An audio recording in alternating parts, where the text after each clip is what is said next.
Salawat dan salam kita hadiahkan kepada Rasul kita Nabi besar Muhammad sallallahu alaihi wa ala alihi wasallam. Meneruskan kajian kemarin tentang kisah Asif ibn Barkhiyah. Dahulu ada satu negeri yang disebut dengan Babylon atau dikenal dengan Madinatul Babil. Kenapa disebut Babilonia atau Babil?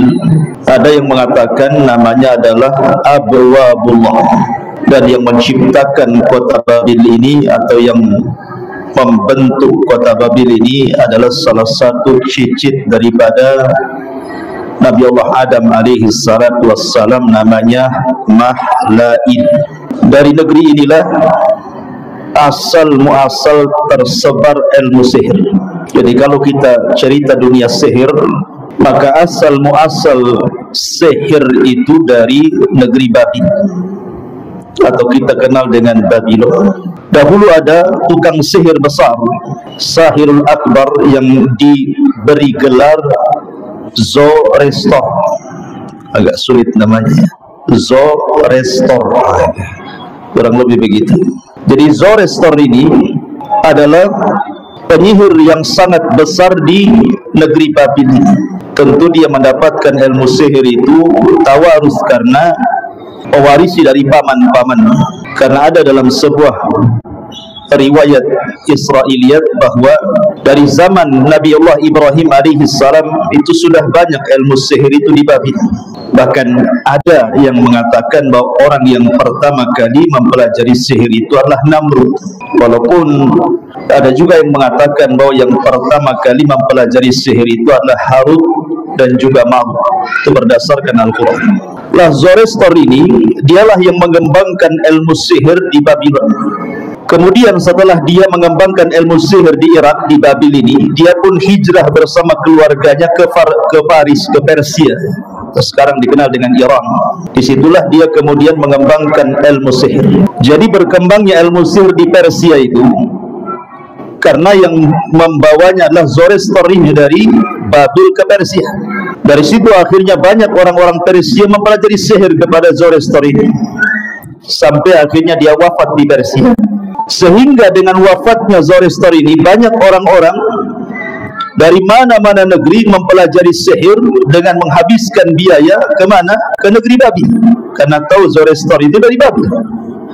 Jadi banyak orang yang datang ke Babil kemudian mempelajari sihir di situ. Lah ketika kemudian kesyirikan di mana-mana, sihir di mana-mana di Babil ini, maka Allah Subhanahu wa taala utus ke negeri tersebut seorang nabi yang kita kenal dengan Nabi Allah Sulaiman alaihi assalam. Dialah yang memberantas ilmu sihir di zamannya. Makanya Allah Subhanahu wa taala gambarkan dalam surah Al-Baqarah ayat 102, wattaba'u ma tatlu syayatinu ala mulki Sulaiman wa ma kafara Sulaimanu walakinna syayatina kafaru yu'allimuna an-nasa as-sihra wa ma unzila 'alal malakaini bi Babila Harut wa Marut wa ma yu'allimani min ahadin hatta yaqula innama nahnu fitnatun fala takfur fayata'allamuna minhuma ma yufarriquna bihi bainal mar'i wa zawjihi wa ma hum bidarrina bihi min ahadin illa biidznillah wa yata'allamuna ma yadhurruhum wa la yanfa'uhum wa laqad alimu laman ishtarahu ma lahu fil akhirati min khalaq wa la bi'sa ma syaraw bihi anfusahum law kanu ya'lamun. Al-Baqarah 102. Dan mereka mengikuti apa yang dibacakan setan-setan di masa kerajaan Nabi Allah Sulaiman. Dan tidaklah Sulaiman itu kafir, tapi setan-setan itulah yang kafir. Mereka mengajarkan manusia ilmu sihir dan apa yang diturunkan kepada dua malaikat di negeri Babylon, Harut dan Marut. Dan tidaklah keduanya, maksudnya Harut dan Marut, mengajarkan sihir kecuali berkata, sesungguhnya kami hanya menjadi fitnah, maka jangan kufur. tetapi mereka mempelajari dari keduanya apa yang bisa memisahkan seseorang dari pasangannya, dan tidaklah mereka memberikan madarat kepada siapapun kecuali karena izin dari Allah Subhanahu wa taala, dan mereka mempelajari apa yang memadaratkan mereka dan tidak memberi manfaat kepada mereka, dan sungguh mereka mengetahui bahwa apa yang mereka lakukan mereka tidak akan dapat bagian di akhirat. Sungguh jelek apa yang mereka lakukan kalau seandainya mereka mengetahui. Ayat ini ma'asyiral muslimin yang dimuliakan Allah Azza wa Jalla adalah sebagai tonggak sejarah ilmu sihir berdasarkan nas Al-Quran. Jadi ketika Zoroaster tadi mengembangkan ilmu sihir di Babil dan juga di Persia, sehingga akhirnya banyak orang yang mempelajari sihir, maka Allah Subhanahu wa taala utus Nabi Allah Sulaiman. Lah Nabi Allah Sulaiman inilah yang kemudian memberantas seluruh perdukunan. Seluruh tukang-tukang sihir itu diancam, kalau mereka tidak tobat, kalau mereka tidak mengembalikan buku-buku sihir mereka, maka mereka akan dibunuh. Akhirnya kemudian Nabi Allah Sulaiman mengutus Asif ibn Barkhiyah yang kemarin saya ceritakan. Asif ibn Barkhiyah ini untuk mengambil seluruh catatan-catatan ilmu-ilmu sihir di zaman Nabi Allah Sulaiman itu, kemudian dikumpulkan dari satu peti. Lah kemudian Nabi Allah Sulaiman alaihi salam setelah berhasil kemudian menaklukkan seluruh tukang sihir, karena bagaimanapun tukang sihir itu referensinya kan jin, sementara jin kan sudah tunduk kepada Sulaiman. Jin-jin itu tunduk ya, semua tunduk kepada Sulaiman, termasuk awan, binatang buas, bulu-bulu, macam-macam. Kisah-kisah mukjizat Sulaiman itu lebih ke mirip sihir, tetapi bukan sihir, itu mukjizat. Karena ketika para nabi itu dibekali mukjizat, pasti akan disesuaikan dengan kebiasaan kaumnya. Contoh Nabi Musa alaihi salam, karena kaumnya juga mempelajari sihir, maka mukjizatnya kurang lebih saja mirip sihir tapi bukan sihir. Nabi Isa bin Maryam di zamannya ilmu kedokteran luar biasa, maka Isa pun diberikan mukjizat lebih kepada ilmu kedokteran, menyembuhkan penyakit lepra, menyembuhkan penyakit buta, bahkan bisa menghidupkan orang mati karena izin Allah Subhanahu wa taala, termasuk Rasul. Kenapa mukjizatnya Al-Quran? Karena di zaman itu gandrung dengan bahasa Arab. Orang-orang Arab itu bangga dengan bahasa, sehingga banyak pujangga-pujangga tampil di zaman itu. Ketika datang Al-Quran, rupanya bahasa Quran jauh lebih tinggi dibandingkan bahasa para pujangga di zaman itu. Begitulah mukjizat. Mesti kalau diturunkan kepada Nabi itu akan disesuaikan dengan kaumnya, kecuali Rasul. Kalau Rasul itu mukjizatnya macam-macam. Ada yang berkaitan dengan kesehatan, dengan kedokteran, ada yang berkaitan dengan bahasa seperti Quran, ada yang berkaitan dengan masalah. Pokoknya hampir semua mukjizat yang diturunkan kepada para nabi itu diberikan kepada Rasul. Apa bedanya? Karena para nabi itu diutus kepada kaumnya saja, sehingga mukjizatnya akan disesuaikan dengan kebiasaan kaum. Tapi Nabi SAW diutus kepada seluruh manusia, yang berbagai macam kabilah, berbagai macam suku, berbagai macam negara, yang adat istiadat mereka juga berbeda-beda satu daerah dengan daerah yang lain, sehingga mukjizat Rasul banyak. Mukjizat Rasul itu hampir 1000 mukjizat lebih. Nabi yang paling banyak diberikan mukjizat itu Nabi SAW, karena memang diutus kepada semua manusia gitu ya. Kalau nabi-nabi sebelumnya hanya diutus kepada kaumnya saja, wajar. Kembali kepada kisah. Jadi Asif ibn Barkhiyah ini kemudian mengumpulkan buku-buku sihir, dan tukang-tukang sihir di zaman Nabi Sulaiman yang tidak bertobat dibunuh.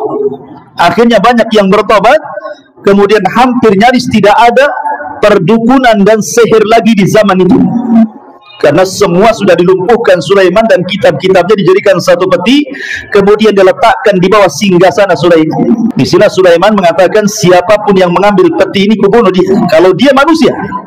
Tapi kalau dia kalangan jin, maka aku pastikan dia terbakar. Sampai akhirnya kemudian di era Nabi Allah Sulaiman, semua orang bertauhid. Tidak ada yang berani mempelajari karena tahu resikonya. Sampai ketika kemudian Nabi Allah Sulaiman meninggal dunia, disinilah kemudian mulai terjadi lagi penyebaran ilmu sihir.